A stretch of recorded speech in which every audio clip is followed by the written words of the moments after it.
Praise the lord.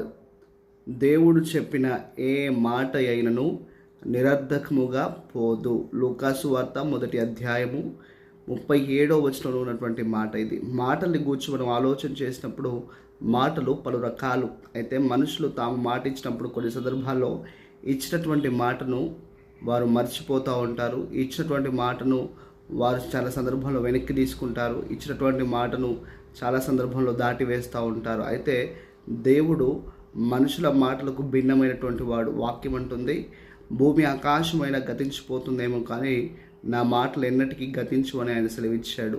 ఆయన మాట ఇచ్చాడు అంటే ఆ మాటను తూచా తప్పకుండా నెరవేరుస్తాడు.